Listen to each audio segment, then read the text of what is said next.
donc ñu ngi gërëm ñëpp di sant ñëpp di wax ne rek tey li ñu fi dajale mooy waxtaan ci mission bu ñu organisé fii ci hôpital bi mission bi nag république ambassade tchèque ñoom ñoo koy def at mu jot fii ci hôpital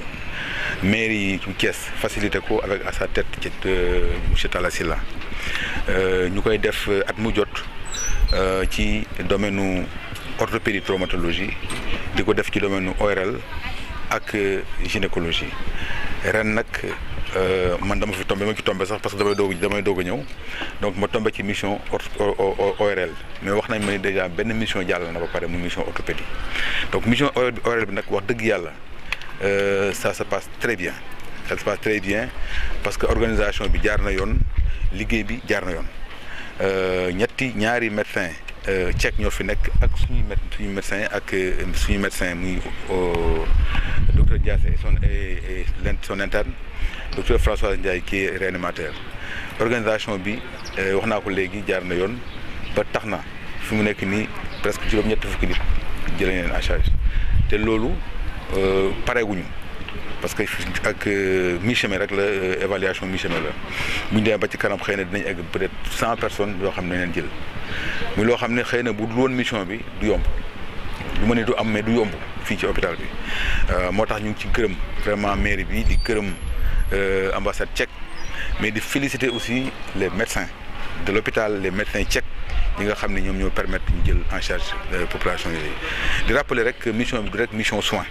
mission échange de connaissance am na ci parce que bu ñu ñëwee indaale seen expérience ak ñun suñu expérience bi ñu am ñu échanger xëy na ku ñu nekk da ci gagné population yi na ci gagné ci en terme de soins mais suñu hôpital bi na ci gagné ak personnel hôpital bi en termes de connaissance et d'expérience dans le domaine de la chirurgie. merci. Sénégal mooy malade jóge wuñu Thiès rek am na jóge Touba am na jóge Diourbel am na jóge Dakar ñoo pour sax waa Thiès parce que Thiès tarif yi ñoo gën a yomb te ñun ñi fi mu gën a yomb la ñuy dem. li ñuy defee goiat 25000 lépp ba laal bi lépp ci lay bokk bu dee CTO da nga ko def au minimum 300000 wala 350000 donc mooy li ñu aussi fi gën a yomb la ñuy dem moo tax ñun dañu submergé mooy lan man bu ma opéré tey malade yëpp balaa 3 mois mu feesaat del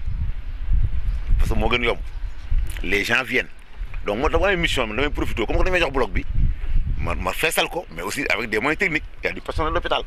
directeur met les moyens la pharmacie met les moyens ils mettent tous les moyens. D'abord, il y a des internes qui sont absents, sont 2. Mais maintenant, qui est là, qui vient de Dakar le joggé.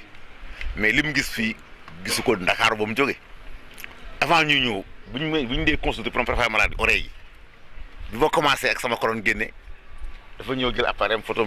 On va faire l'iconographie à Thiès. Vous voyez l'image de Moussoul. Parce que c'est l'état. Donc, moi, enseignement, le def. ñoom is bu ñu di opéré ñoom kese gisuñu un médecin seen wet dañuy plaindre te y a 4 salles ñoom sont 3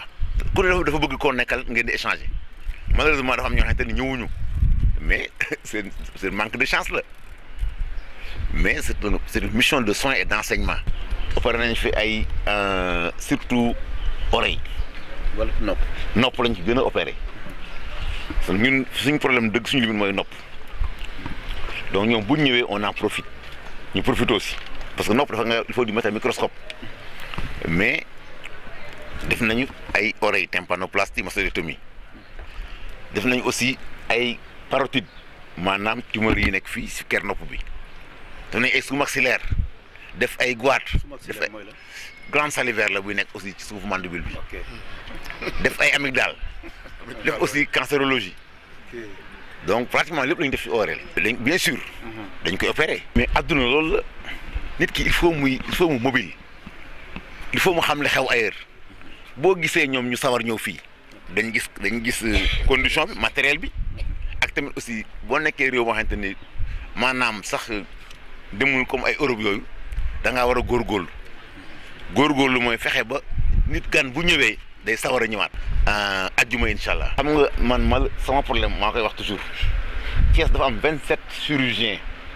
pour 4 salles opératoires boo xamante la dafa am ku jël ticket 8 mois man lundi lay opéré sama adjoint mercredi lay opéré te ku ne mën nga opéré bis bu ne léegi nag malade dañu jël ticket di xaar léegi moo ceeg ñooy fay lépp ñooy fay lépp mais aussi tamit les malades ñi fi leen fi jiitu mission bi rang depuis 8 mois pour démocratiser les soins moo nekk pays démocratie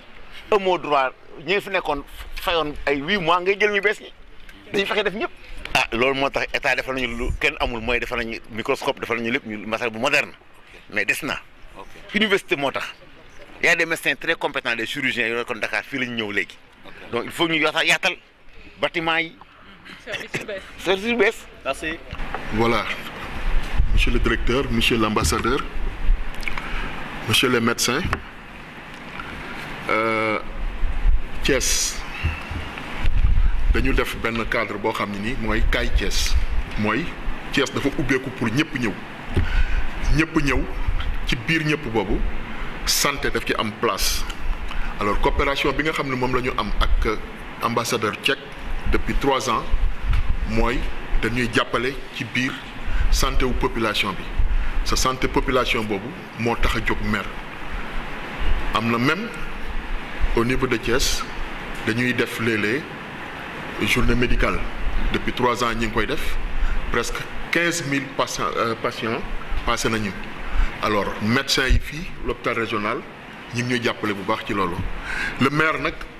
en tant que président du conseil d'administration de l'hôpital et en tant que maire de la ville moom moo leen di dalal di leen wax ne leen ni ubbi na lépp loo xam ne nii ci coopération bi mën na yokk santé population bi mën na leen jàppale mi ngi ciy jàpp mi ngi ci clé merci bien. Mohamedou Ndiaye, directeur des affaires sociales, de la culture et des sports au niveau de la mairie ville de Thiès. Donc daje bi tey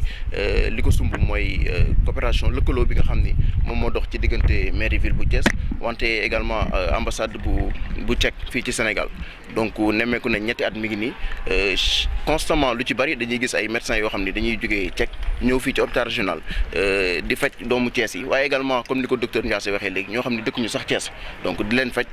gratuitement loolee nag mi ngi juddoo ci gis-gis bu yaatu gis-gis bi nga xam ni dafa xóot bi le maire de la ville de Thiès Talla Sylla am donc képp ku xam le maire Talla Sylla xam ni fulal na waaye également jox na dayo bu am solo lii di wàllum wér ak wérle donc gis nañ rek ba mu ñëwee ci bopp maire bi li mu njëkk a def mooy ni nay def ay journée médicale parce que xam nañ ni wàllum santé moom dafa soxal population bi yëpp maintenant nag ñu ci bari malheureusement seen loxo joteewul pour ñu mën a am accès aux soins médicaux donc le maire de la ville ak le conseil municipal chaque année ñuy def ay consultations médicales yoo xam ne ñëpp rafetlu nañ ko donc permettre nañu faj ay doomu Thiès yu bëree bëri donc loolu du ci yem bu ñu la fajee dañ lay may ay garab ci journée médicale yi mais dafa am lu ñuy wax loo xam ne c'est dans le cadre du suivi donc suivi le maire de la ville moom yàlla def na moom moo nekk président conseil d'administration bu hôpital régional donc dans le cadre du suivi dañuy référer ces cas-là au niveau de l'hôpital régional donc ci suivi boobu donc rek moom la mission bi ñëw nga xam ne tey doomu Thiès yu bari ak doomu Sénégal yu bari dañuy bénéficier wu ci faj yi ñu faj leen te duñ faj dara. Am na njëriñ loolu defe naa question boobu noonu ñi nga xam ni tey dañoo amoon jafe-jafe ci wàllum santé yàlla def ñu ñëw fii ñu faj leen ba ñu wér péng te fayuñu dara ñoom xam nañ dayo bi ak njëriñ bi. D'être ici à Thiès, de pouvoir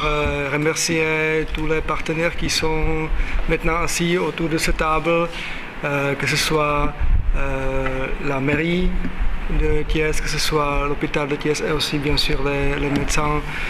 sénégalais et les médecins tchèques qui sont venus pour la mission ORL. Donc merci beaucoup pour l'appui et au bon fonctionnement de cette mission. C'est la 3e des 4 missions qu'on fait cette année. On a doublé les missions par rapport à l'année dernière. Donc on fait vraiment un grand effort pour améliorer les soins au Sénégal et aussi pour que les médecins tchèques et sénégalais puissent échanger dans leur domaine d'expertise. On prend en charge des coûts des missions et des interventions et depuis 3 ans, ça fait à peu près 500 000 €. Pour cette année, c'est à peu près 200 000 €. Donc maintenant, je voudrais surtout donner la parole aussi aux